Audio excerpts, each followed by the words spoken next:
3. It's time for Rock Solid Sports. The crowd comes alive. The Volunteers are ready.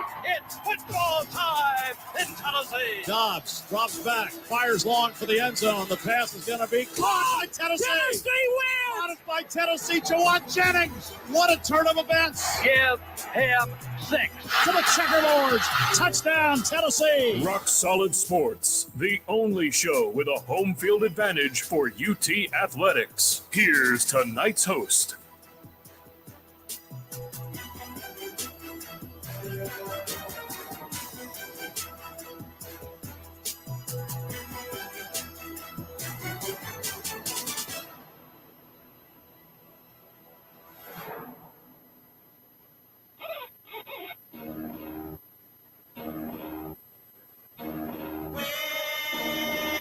Yeah.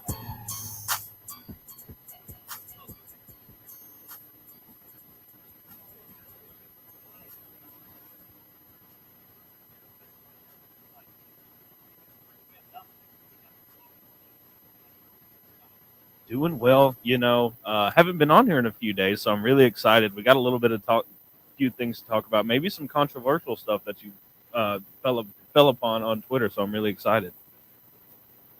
Guys on the other side of the glass, how we doing? Doing good tonight. Excited to be back in the studio after a little bit of a stint away, going back home, taking a little break for the summer. But I'm back, and I am ready to talk sports. I mean, I can't wait for football season. It's all that's on my mind right now. Yeah, absolutely. And there's another football season going on right now, actually right across campus from us. The One Knox Sporting Club USL League One soccer team is in the midst of its season. Dominic, you caught up with Coach Mark McKeever this week. So we are going to roll that interview right now. And here is One Knox head coach, Mark McKeever. It is Wednesday, so it's time for the One Knox Wednesday interview with head coach Mark McKeever.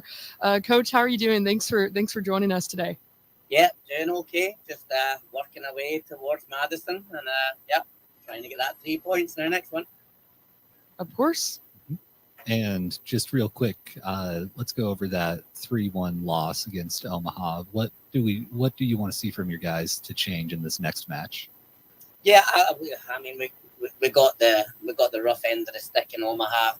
Angelo should never have been sent off. That has been rescinded, so they've called that red card back. So when they done that, I was kind of hoping they would let us play the 3 points again, right? So, the referee changed the scope of the game with a bad decision.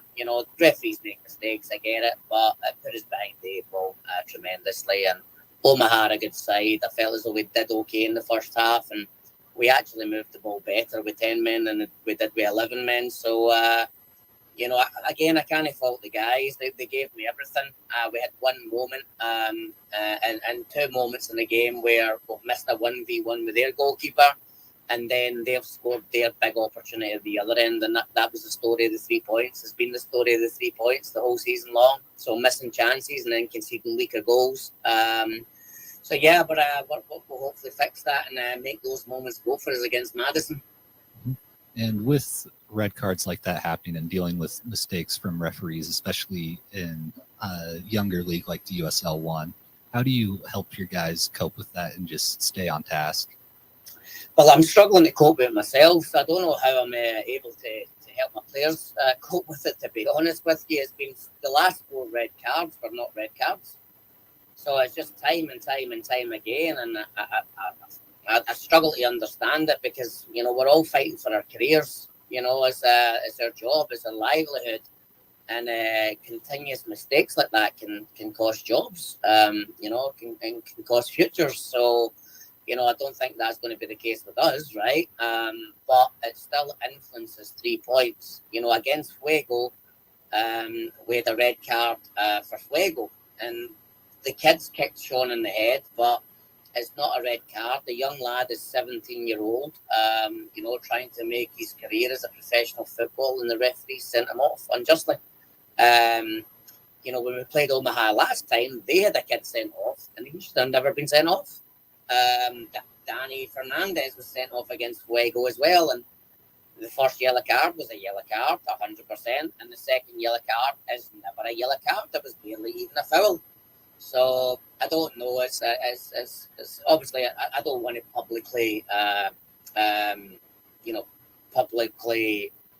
roast the referees, so to speak. It has been continuous all season long where the referees are having an influence in the game. So it's just, I mean, they're human beings. The referees are trying their best. I will give them that. It's just got to be better in terms of their quality. But like I keep telling my players, the referee does not score a goal into our goal, and he does not stop us scoring goals into our opponent's goal. So we have got to take the accountability. Every time there is a result, we have to hold ourselves accountable and not pass responsibility onto one decision or one moment. Even though the one moments and the decisions could be better, we can be better as well. So I think that's always the focus is. Let's focus on what we are doing right and what we are doing wrong, as opposed to focusing on a one-moment decision by a referee. It's us that put the ball in the back of the net, and it's us that concede the goals that the opponents are scoring. So, we have to focus on those moments versus the moments from the referees where they're causing us grief. Yeah, and I will say from the press box, it's definitely disappointing to see the inconsistencies there with the refereeing. But looking forward to Forward Madison, this is a team that has allowed the least amount of goals in the league. What's your game plan to sort of counteract that? Score more than they score. That's a pretty good one. Yeah, they're going through a sticky little patch right now. They actually play tonight, so they're going to be in the back end of a 3-game week, which is what we've been doing all season long. So it'll be nice to go up there. I won't say that we have fresh legs, but we should be a little bit fresher than what they've had to do this week, even though we have to travel there. So, I feel as though the last game against Madison was it was 0-0, but it was a great game. It could have been 3-3, just as easy. So again, it's going to come down to those fine margins of who has the ability to put the ball in the back of the net. I feel as though we're two good teams. We're teams that can score goals from a variety of different ways, and I think it'll be. I think there'll be goals in this one for sure. I don't see it being a 0-0 like the last one. That was pretty much what I was going to ask. About the last time you guys met, and it was a draw. Obviously, that's not. You want to come out with a win this time. Anything that you learned about this team last time that you feel maybe a little bit better going up against them now? I think there's a bigger sample with all the opponents we're playing. After you play somebody one time, you get a gist of the tendencies, how they're playing out. You get a gist of their set pieces now. Set pieces can change from game to game, but you understand the individuals that you're coming up against. You understand how they're trying to play out. You understand how they're trying to defend. So, that's what we're working on right now is, how do we break their line? What is their line? Where is the spaces that they're going to give us? And how do we take those spaces and make them work? And then what are they trying to do? And how do we counteract, what their tendencies are? So, again, how do we press and how do we defend when they have the ball? So I think the sample with each game as you go along becomes bigger and bigger. So your understanding what they're going to try and do becomes better and better. But the theory is never the application, right? So, you have a theory and you have a game plan of what to do. But, if we can't control the ball and if we can't pass the ball, then the game plan goes out the window. If we can't do the theory and the application, then the game plan goes out the window. So, like I say to the boys, it's easy watching soccer on TV and you can say, well, this should be done and that should be done, which is my job to review. It's easy to say, well, you should be here, you should be there, but the application and the game application is completely different from the theory. You have to go and cover the ground. You have to be involved in the conflict. You have to see, for some players, a 360 radius, which is tough to take all the variables in, and that's why we love the sport, because there are so many moving pieces and there are so many variables and there are so many ways to change it and change the environment. So, which is kind of what we try to do on the ball. We try not to be predictable. So yeah, we have a good sample there. We have an understanding of what they are going to try and do, we think. And then, we're going to go for it. And again, throw the kitchen sink, and hopefully that's good enough. Yeah, and shifting focus real quick, we've talked a lot on the show about how You focus a lot on player growth and helping the players grow and starting their careers. What are some of the ways that this job has helped you grow personally as manager of One Knoxville? Yeah, I think there's obviously player management at this level is a little bit different from player management at college level. You're dealing with an older player. I think me understanding the periodization was a big part of our project in the beginning.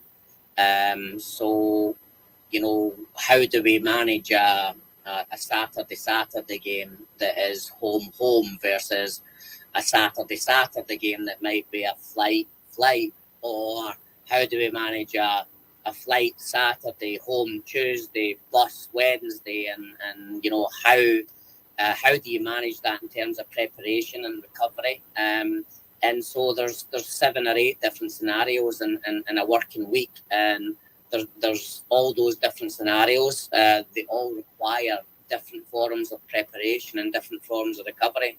Some is more electronic, and some is, if you've got the time, then you can work on the field, you can work your set pieces on the field. But I think we went through a period there where it was Saturday, Tuesday, and the preparation is null and void. You're just trying to get the body and the brain right. So you're given picture images, but you're not actually doing practice because your body's just so spent. So, then after that period, we get on the training ground, and then we start training again, and the environment becomes a little bit better. And you're able to kind of work the scenarios a little bit more because you have more energy in the tank. So it's been a learning experience from that aspect. I feel as though that everybody's learning within the club, and I feel as though we're building a great base and a great nucleus to build round about, which is exciting. The bad part of that is, we're not getting the points that we would want along the way. But a wise man said that, you can't have your cake and eat it at the same time, right? Don't like it, but yeah, we're just working the different scenarios. That's been the biggest learning experience for me, is working how many different scenarios you can come across in a working week. Yeah, and that's all from me, Coach. Thank you very much. As always, a pleasure. Thank you. That was One Knox SC head coach Mark McKeever, and correct me if I'm wrong, Dom, they had a bit of a rough match against Union Omaha. Was it 3-1? Yeah, away from home, they lost 3-1 to Union Omaha. And in that interview, you heard him talk a little bit about red card that was given to Angelo Kelly that was later retracted by the league. So they said that the ref made the wrong decision. So a bit of a tough game out there for them, just not quite getting it done. Teams definitely had a bit of a rough patch as of late. Well, Dom, you said that red card was retracted and action was taken. Don't we wish we could see that a little bit more throughout sports? Maybe some accountability for some, obvious officiating blunders at times. Yeah, it's definitely been a topic of discussion in a lot of leagues, and I feel like we've started to see things head in that direction. We've seen it in the NBA at least a little, where the league is communicating more about refs' wrong decisions and administering punishments for that in certain cases. Right. So you have that, and it sounds like discipline may be something to keep an eye on here. But if the red card was wrong, then it is what it is, right? Yeah, it's definitely just a tough stretch for the team right now. It's their first season in the USL 1, but yeah. What's interesting for sure is just that they started off the season decently strong, and then it's been a tough summer for them. So hopefully they'll turn that around here soon and get back on track, and hopefully pick up a couple points at home, not in their next match, but the one after against Lexington. Yeah, they've been away from home for quite some time now. If I can remember correctly, they're not back home till the 18th of the month, and I want to say they've been gone quite a bit longer before then as well. So they definitely need to get a home match in them, maybe revitalize themselves a little bit. So it'd be good for them down the stretch to get another home match here in about a week and a half. Yeah, it's especially big too because Lexington, obviously a rival of Knoxville in every sport and every capacity. So the team will definitely be looking forward to that one and hopefully getting the 3 points there and sending the rivals packing. All right. Well, with that, we have got to run it to a short break. Coming up, though, if if you listened to us on Monday night, you got to hear me defend a certain team in a poll that was put out on Monday. Another poll has been put out today by Action Network's Brett McMurphy, and I'm not so defensive about some of the things in that poll. We will talk about that when we come back right here on Rock Solid Sports. You were listening to Volunteer Radio 90.3, The Rock, rockin' ears for 41 years. Volunteer Radio receives support from Tennessee Smokies Baseball, the AA Southern League affiliate of the Chicago Cubs, whose 2023 regular season schedule features 6-game homestands Tuesdays through Sundays at nearby Smoky Stadium in Kodak against the Chattanooga Lookouts, Mississippi Braves, Birmingham Barons, and more. WUTK's Rock Solid Sports covers Smokies baseball all season long. SmokiesBaseball.com. Link up at WUTKRadio.com. Knoxville, be sure to tune in Wednesday nights from 8 until 10 p.m. for The Alternative, sponsored by Bliss and Corey Mason Shoes on Gate Street and in West Town Mall. And Bliss Home at the Gallery Shopping Center, also sponsored by Boyd's Chicken Grill Bar and Live Music Venue in the heart of Knoxville's Old City. The Alternative features 2 hours of the best in Americana music from the station who first brought Knoxville music by bands from back in the alt-country days, like the Jayhawks, Uncle Tupelo, Steve Earle, and Jason and the Scorchers, to 90s Americana like the V-Roys, Whiskey Town, Lucinda Williams, Sunvold, and others, to modern-day Americana musicians like Molly Tuttle, Tyler Childers, Casey Musgrave, Sturgill Simpson, Billy Strings, and the Punch Brothers. You'll also get classic Americana like Johnny Cash, the band, and Emmylou Harris, and there's always Patsy Cline at 9. Tune in Wednesday nights at 8 for The Alternative. Sponsored by Boyd's Chicken Grill, Bliss, Bliss Home, and Troy Mason Shoes, and only on 90.3 The Rock, UT's College of Rock. The Rock thanks the UT Athletic Department and the Lady Vols soccer program for their support. The 2023 Lady Vols soccer team will kick off the 2023 season on the pitch against Jacksonville State Saturday, August 12th at 2 p.m. at the Regal Soccer Complex. Regal Soccer Stadium is located just off of Neyland Drive, and the public is invited to attend and cheer the Lady Vols on against Jacksonville State. Stay tuned to Rock Solid Sports for more UT Lady Vols soccer info. UTsports.com, and a link is at WTKRadio.com. The Rock says, good luck, Lady Vols soccer. The Rock thanks Knoxville Ice Bears Southern Professional Hockey League team for their support. Their 2023-24 home ice season from October through April includes games with Fayetteville, Huntsville, Roanoke, and more at the Civic Coliseum downtown. Single game and season tickets at KnoxvilleIceBears.com. Rock Solid Sports features Ice Bears Wednesdays with news and updates. Volunteer Radio says, go Ice Bears! Volunteer Radio thanks Modern Sports Bar, Fieldhouse Social, 2525 University Commons Way for their support. American Craft Food, beer and cocktails, a 21-foot digital big screen TV, and plenty more TVs throughout the restaurant and a back patio. Open at 11 a.m. except Tuesdays at 4 p.m. FieldhouseSocial.com or their Facebook page. Fieldhouse Social proudly sponsors WUTK's Rock Solid Sports Monday Summer Show at 7 p.m. This is Jason Isbell, and you're listening to 90.3 The Rock, Knoxville's home for classic alternatives. 90.3 The Rock thanks the UT Athletic Department for their support. The 2023 football Vols will play home games at Neyland Stadium against SEC rivals South Carolina, Georgia, Texas A&M, and others. Allballs.com for info, with a link at WUTKRadio.com. UT student ticket info is at bigorangetickets.utk.edu. 90.3 The Rock says, go Vols!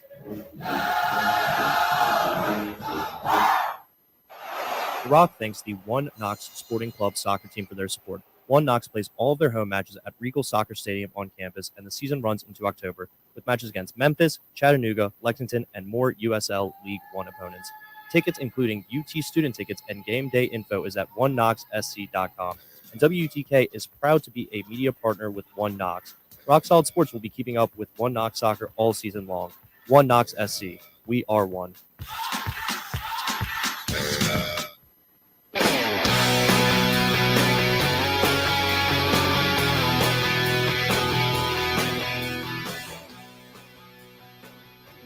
Welcome back to the Wednesday night edition of Rock Solid Sports. I'm Tucker Harlan alongside Jace Brown. Across the glass, Chloe Levering, Dominic Throngard.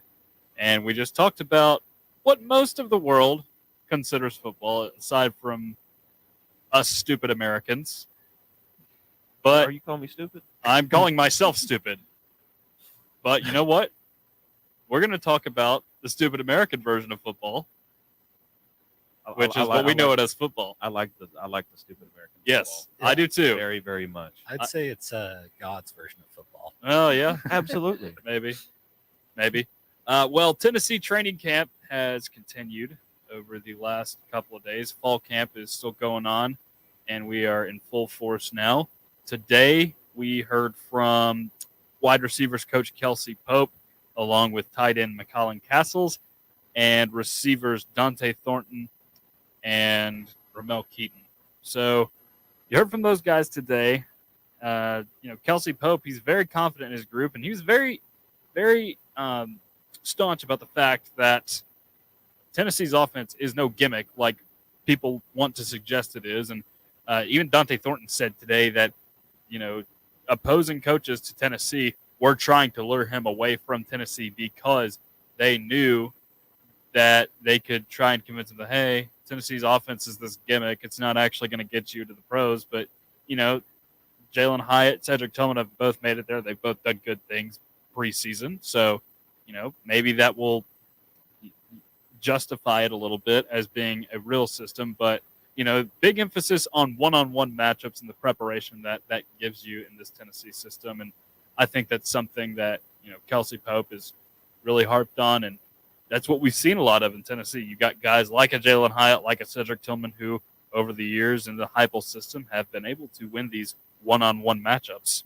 I think those are like ones that like you said, that have been a focal point. I think that needs to be the focal point as a receivers coach. You're in zones a couple times, but those one-on-one matchups are call them 50-50 balls all you want. But if you can beat your man in any way possible, that's going to open up so many other things, not only in the pass game, but in the run game. Being a threat out there is just as important to the run game as it is the pass game. So I think being able to work with that, especially and to be able to expose people while in one-on-one matchups, I think that's a big key thing. And, it's really big in the NFL. So I think that really does translate over. And it's weird that they would bring up a gimmicky offense to do that. I mean, it's very from what I see, of course, we're putting our players in the best position possible.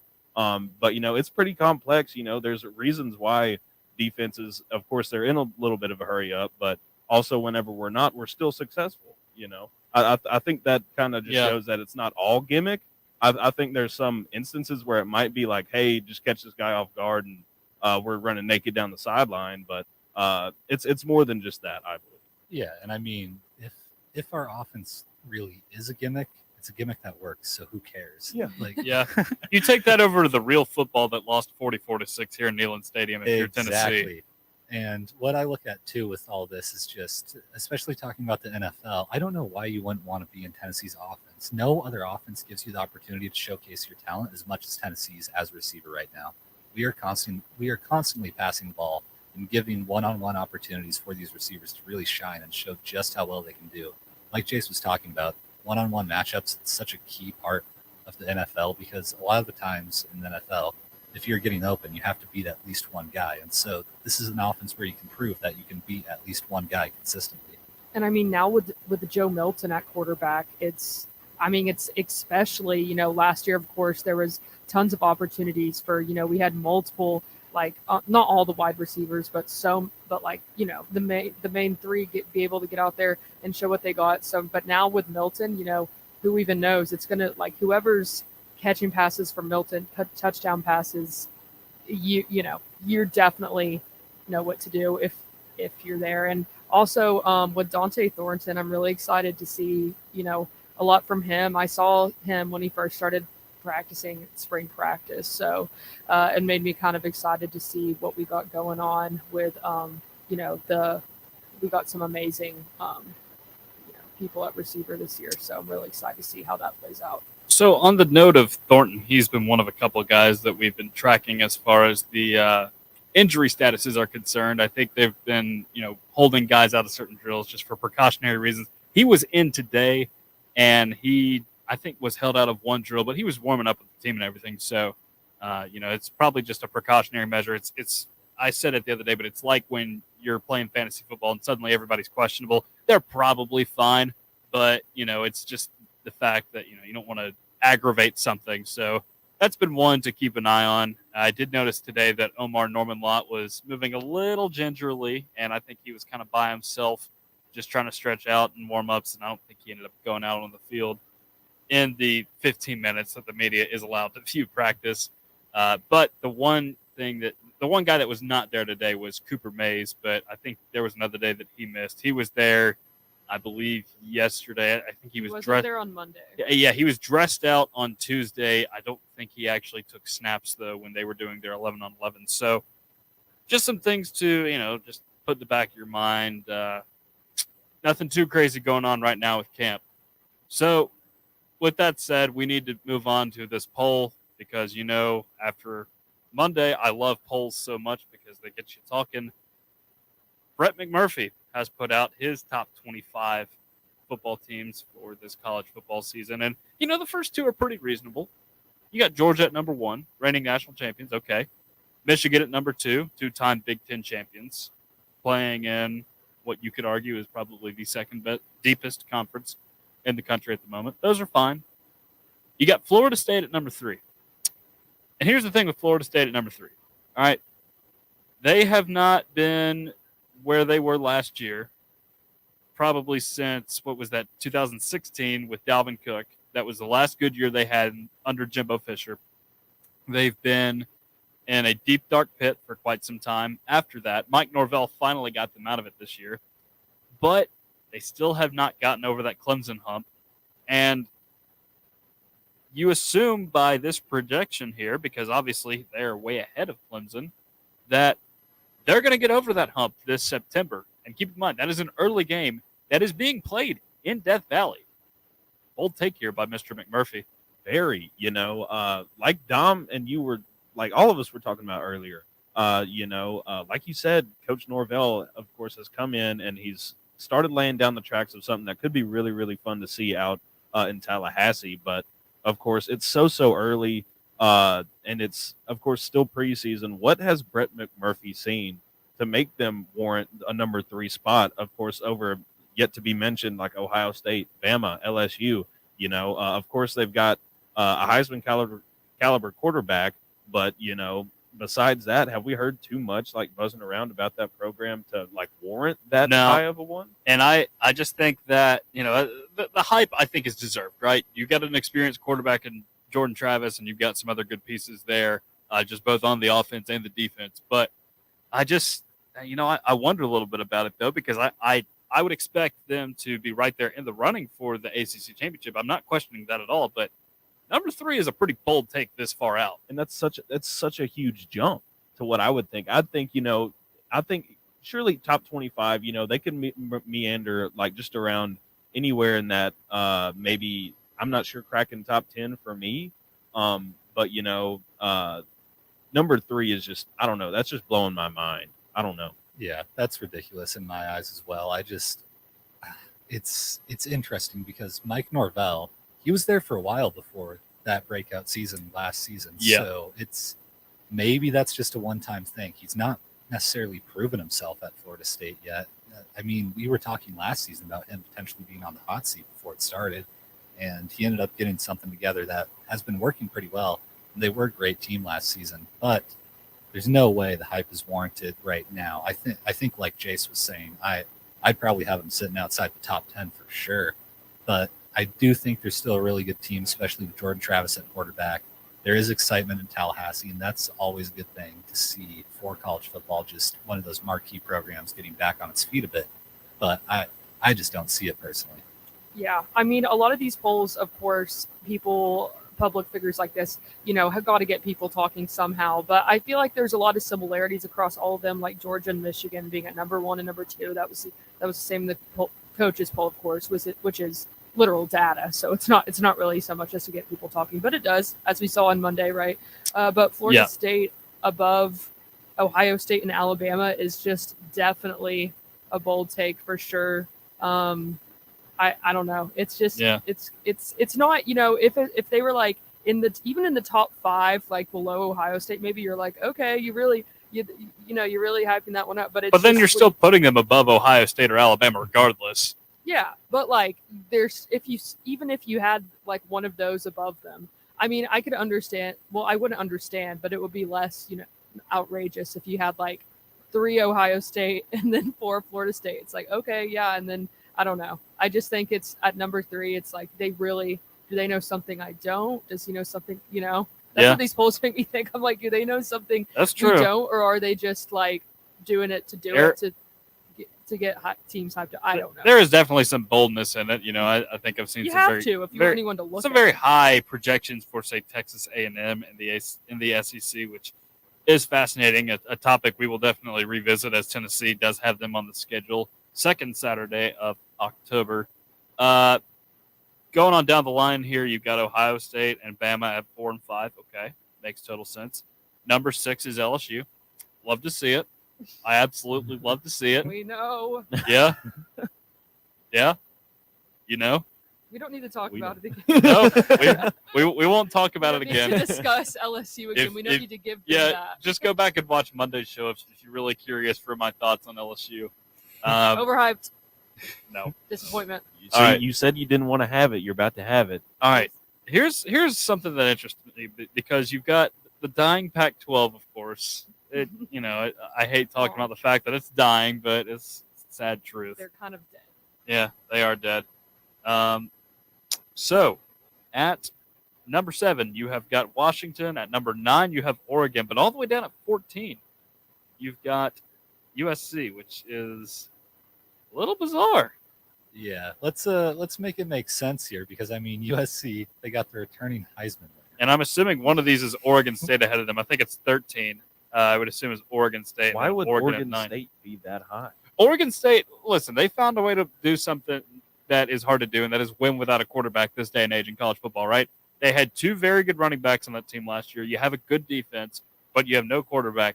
And yes, they have DJ Uiagalelei, and I know Clemson fans wanted him out of there, understandably, but he is better than whatever Oregon State had at quarterback last season. So I actually really do understand this. You can only go up if you're getting a guy that's a half decent quarterback compared to no quarterback at all. Nonetheless, though, I mean, Oregon State, if you look at it this way, though, and you look at the current Pac-12 and not the future of it, you can't look at the future.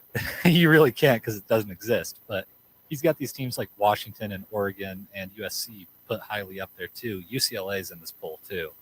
Interesting. As is Utah. Yeah. Well, Utah makes sense. Yeah, of course. UCLA's a little that bit low down. It kind of Yeah. questions me a little bit. I'm just thinking, out of these teams, someone's got to beat somebody, and some of these guys have to slide out of the poll. And I don't see Oregon State stepping up to the plate and beating some of these teams. I don't think that they have that guy who can take over games. I mean, they did win the Civil War last year. They did, but Yeah. Oregon kind of gave that one up a little too easily in my eyes. I think that they really made a lot of crucial mistakes in that game and just played a really terrible game, to be honest. And it'll be in Autzen Stadium this Don't year. ever bet against the third down chainsaw, though.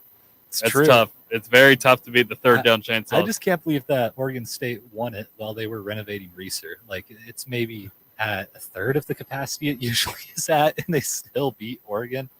Pretty funny in my eyes. So it's at like 15,000 people? Yeah, it's not all that many. Yeah. You're looking at Vanderbilt. Yeah. That may be generous for Vanderbilt to get That's what 15,000, I'm though. All right. Moving on. We've got Clemson sitting at number 10. I think that will make some people feel better on the show, although they are still ahead of Tennessee, which may upset some people. Although I do see their side of the argument here. Any of these people that are projecting Clemson ahead of Tennessee, it makes sense. They don't play in as difficult of a conference, and the SEC does grind you up a little bit, so we have to take that into consideration. But this next team, though, is really fascinating to me because Blowing my mind. you've got the Big 12 is in a weird phase, right? You're bringing in these new teams, and you'll bring in some new teams next year, and you're about to lose 2 teams to the SEC, of course. It's not either of the teams that they're losing to the SEC that is at number 11. It's not the runner-up to the national championship, TCU, either. It is the pride of Lubbock, Texas, the Texas Tech Red Raiders, that are sitting in there at the number 11 spot. They have perennially, at least since like the beginning of the 2010 decade, they have lived outside of that top 25. You might have seen an 8, maybe a 9 win season in there. You're not going to see anything better with them more often than not. Brett McMurphy says otherwise. Maybe they win the Big 12 this year. I had my money on Texas, although, I mean, you know how that goes with Texas. You can't ever expect them to win it in the end, but Texas Tech is a bit of a bizarre pick. Yeah, it's pretty. That's out there for me. You know, like you said, for like the last at least decade, it feels like they've been like teetering, kind of, maybe not even basketball. Yeah, basketball. They've had some success. They've been teetering on that top 25 line, but really not ever jumping full fledged into it for the better part of a decade, if not more. And another thing you brought up, the reigning national runner-ups are not even on this list. Yeah, although I will agree with him there because they do lose a lot on that offense. Like, vast majority of their starters, I want to say they only have like 2 or 3 coming back. So it's understandable, but, you know, you would think that maybe you'd give Sonny Dykes a chance after he manufactured that run in his first season. I mean, you'd hope that, like, the culture-wise, that might stick around, you know. But Texas Tech, it's so... I don't know. You know, like you said, there might have been some 8 and 9 win seasons, maybe with Mahomes back there. I still don't even think he did that well. I don't think he did either. I mean, he lit up. He would throw for like 5,000 yards. That's what the else? thing with the Big 12, right? Because you have these offenses that will, you know, inflate your numbers, but you don't have a defense to stop you, right? Yeah. So that's part of the reason why Mahomes was able to do so well. And, you know, you got these other guys like your Crabtrees in there, your Wes Welkers, Danny Amendolas that played there over time. But, you know, it's just so bizarre to see them up there. I mean, I guess they're going with, who is it, Tyler Shuck at quarterback, the guy that transferred in from Oregon a couple years ago. They haven't had a consistent starter at quarterback for the last couple of seasons. So, again, weird that they are even sitting up there. Yeah. I mean, you can say a whole lot about this, about why it doesn't make sense. So I wish I could hear his argument for Texas Tech, but I kind of wanted to move down and focus to Notre Dame. Okay. What do we think about this one? Well, you've got fortunately Devin is not here because he always refers to them as with the moniker of Notre Lame. I will not do that here. I will. Well, you just did. I will stay professional. They are Notre Dame in my eyes, and you know there's reason to hype them up, right? They had a great defense last year. You have some decent offensive skill players in place already. They just didn't really have consistent play at quarterback last season. Well, now they have Sam Hartman, a guy that has, you know, thrown all over people at Wake Forest. Now he's a graduate transfer over there to Notre Dame. I think it's understandable, but that schedule does have some games that are pretty tough. You've got to go through USC up there in Touchdown Jesus. You've got to go against Clemson and Death Valley, just like Florida State does. So you have that game. So there are plenty of opportunities, I feel like, in which Notre Dame could slip up. And, you know, oftentimes they do slip up because you've got, you know, you have these unbeaten seasons that they've had, right? And then they just come crashing and burning like they did in both their college football playoff appearances and then in that BCS championship. I remember that BCS national championship like it was yesterday. Oh, yeah. Oh, my. That was a beatdown of a lifetime. Also get Ohio State at home, too. It's another one to mention. Yeah. So, I mean, I don't know what their quarterback situation is like at Ohio State, but I assume, you know, I didn't know anything about C.J. Stroud before he started playing, and, you know, he was just fine. So I think the guy's name is Kyle McCord. That's going to be the guy this year. So I would assume whoever he is, he's going to be good because that pipeline has been strong up there for years. Yeah, they always seem to work out up there, like no matter who it is. But, again, like you said, Sam Hartman, who was pretty phenomenal at Wake Forest, joining that Notre Dame team, who's always going to have like great talent, no matter who it is. The defense is always going to be pretty sturdy. So I think at 12, maybe a little bit higher. I might put them at 11 or 10 personally, maybe even 9 if I wanted to. But yeah, I think that's a pretty solid spot. Maybe Brett McMurphy didn't choke on this poll the whole time, but maybe not. Again, we still have like half the poll left. Yeah, we do have half of it left. We'll go ahead and get into some of the other bits and pieces of it. Of course, you had Oregon State at 13, USC at 14, which I think is low to some people, but I think this is Brett McMurphy just saying, hey, if you learn how to teach proper tackling techniques, maybe you can get up that poll a little further, because that's what we saw cost them in a couple of key situations last season. And that's just the thing with Lincoln Riley that you got to remember, too, is that there will be inevitable disappointment with Lincoln Riley as your head coach, as long as he's your head coach. So that's what I got on USC. And following USC is your Tennessee Volunteers at number 15, which, maybe there's just not enough trust there in Joe Milton yet from some of the experts. And I think that it's okay to say that the jury is still out on him. You haven't quite decided, but if you're a Tennessee fan, you're like, okay, it only matters how you finish. So, right. I think one big thing that's still kind of a question mark. Maybe, of course, the offense is going to be there under Coach Heupel. I think it will be, no matter if he leaves us at some point or not.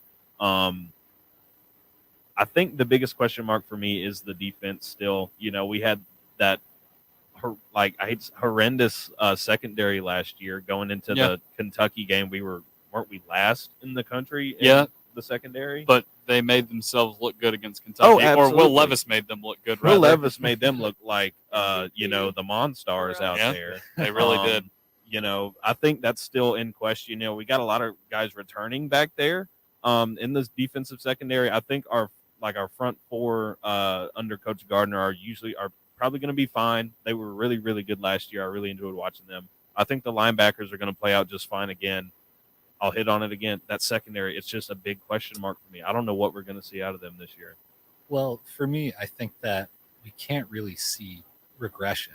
I don't think it's possible. I hope not. I just don't think it's possible. There's not much lower for us to go secondary-wise. So I think that with the recruits we're bringing in and the transfers, there's just no way it becomes worse, and it will only become better. So honestly, I feel like we should go into this season with more faith, just because around the board and across the board, we just, on paper, we do have a better team now than we did last season, besides maybe Hendon Hooker and, Jalen Hyatt. I really do think that this team is better on paper, at least, than the team last season. And I think we have a lot to look forward to. And I think Joe's going to do a phenomenal job. And I know a lot of people don't necessarily agree with that, but with the offensive system and just how it's structured, and especially with the receivers we have now, I just don't see any way that Joe Milton doesn't have a phenomenal season.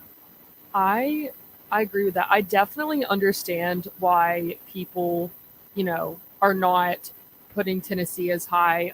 We were 10, right, in the coaches poll. Yeah. I definitely see, the regression in that, because if you look at it, it's like, well, we don't have Hendon Hooker anymore. We did have, a Vandy game and then the Orange Bowl with Joe Milton, but I don't think that was enough for people to see. And I think there's definitely, fans and not fans, just people who, like Brett McMurphy alike, trust a coach like Josh Heupel and things like that. But I think especially, with losing to South Carolina at the end of the season and things like that, and I think that there's definitely still a lot of question marks for a lot of people. So I definitely understand why Tennessee is kind of put at a safe place, midway through this bowl, especially since it's just a team that really only got good again last year. Yeah. But it's weird because Florida State did the same thing and they're sitting at number 3. So, well, you got to have something.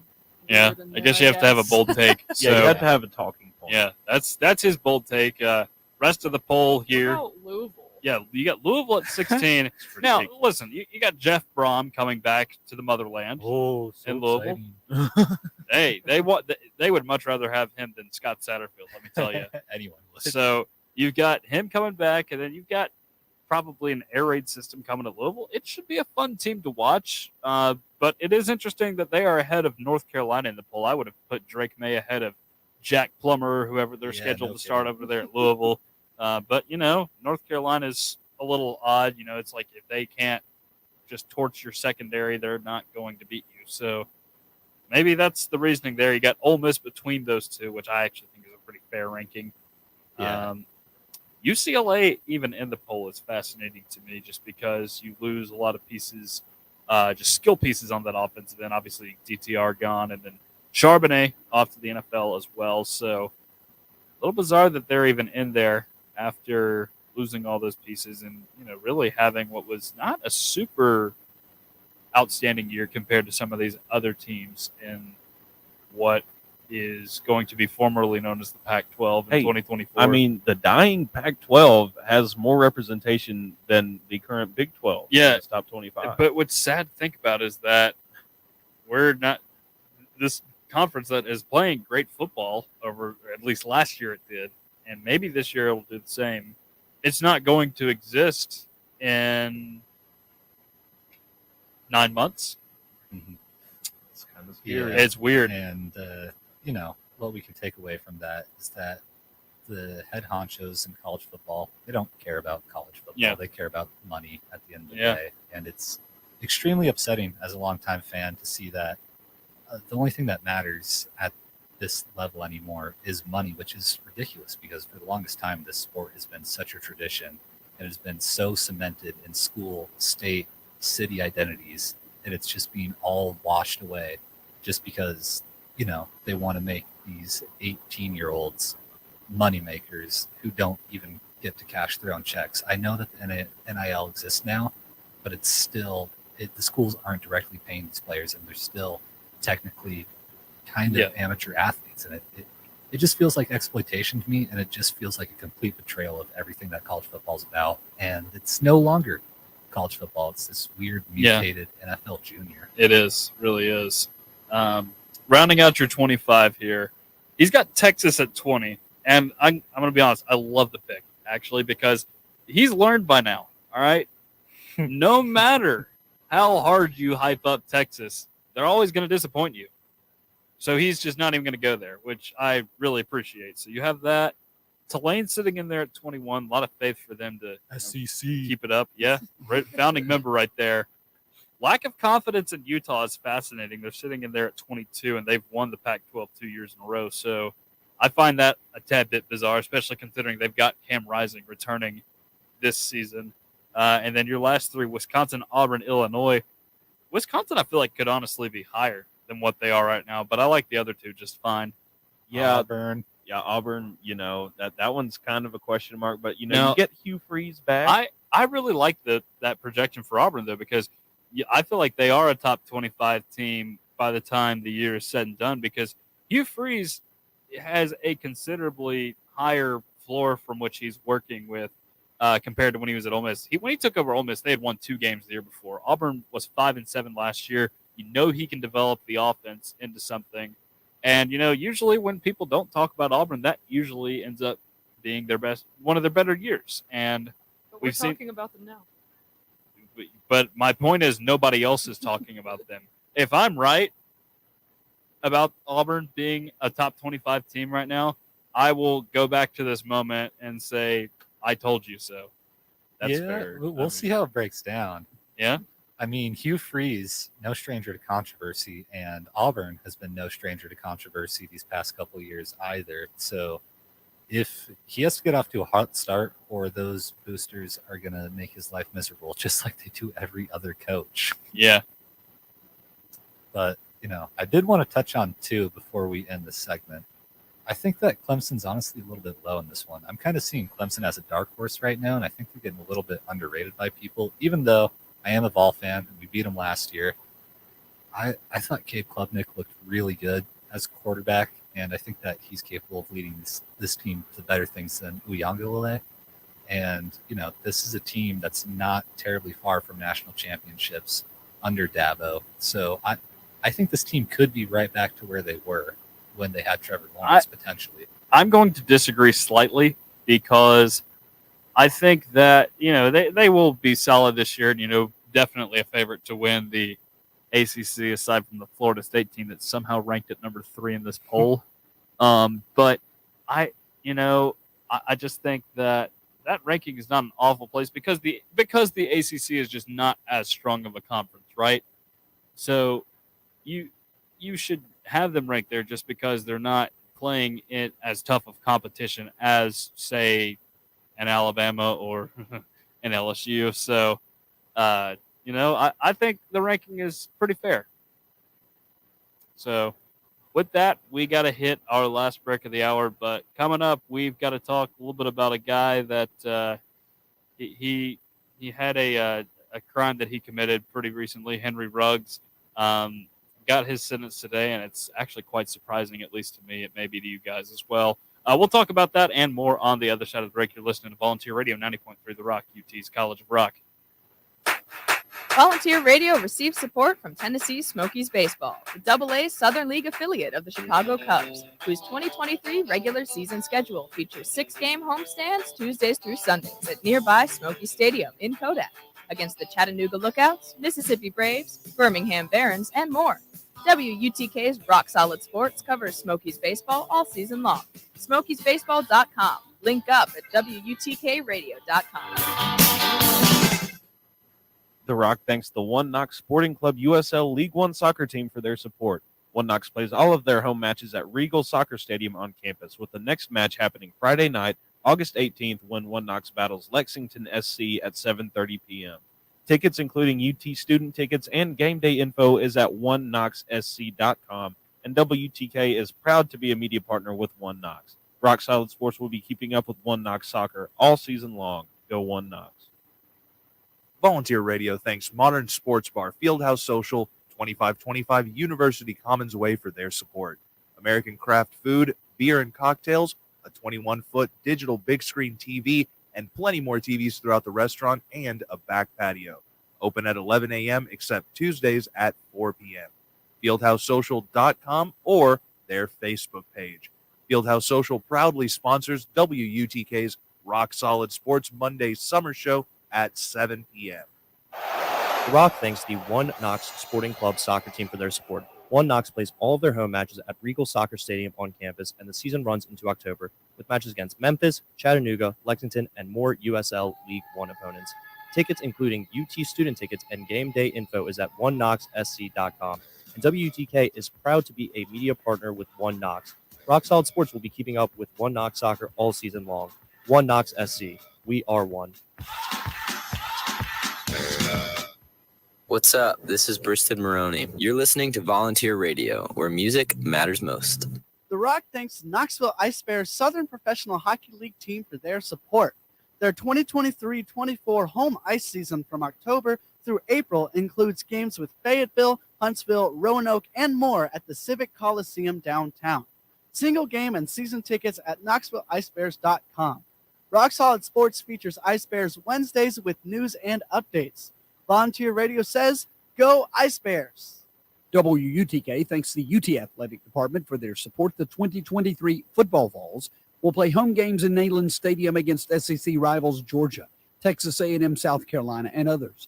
Allvols.com for info, and single game tickets are now on sale. UT student ticket info is at bigorangetics.utk.edu. 90.3 The Rock says, go Vols. Knoxville, be sure to tune in Wednesday nights from 8 until 10 p.m. for The Alternative, sponsored by Bliss and Corey Mason Shoes on Gate Street and at West Town Mall. And Bliss Home at the Gallery Shopping Center, also sponsored by Boyd's Chicken Grill Bar and Live Music Venue in the heart of Knoxville's Old City. The Alternative features 2 hours of the best in Americana music from the station who first brought Knoxville music by bands from back in the alt-country days, like the Jayhawks, Uncle Tupelo, Steve Earle, and Jason and the Scorchers, to 90s Americana like the V-Roys, Whiskey Town, Lucinda Williams, Sunvold, and others, to modern-day Americana musicians like Molly Tuttle, Tyler Childers, Casey Musgrave, Sturgill Simpson, Billy Strings, and the Punch Brothers. You'll also get classic Americana like Johnny Cash, the band, and Emmylou Harris, and there's always Patsy Cline at 9. Tune in Wednesday nights at 8 for The Alternative. Sponsored by Boyd's Chicken Grill, Bliss, Bliss Home, and Corey Mason Shoes, and only on 90.3 The Rock, UT's College of Rock.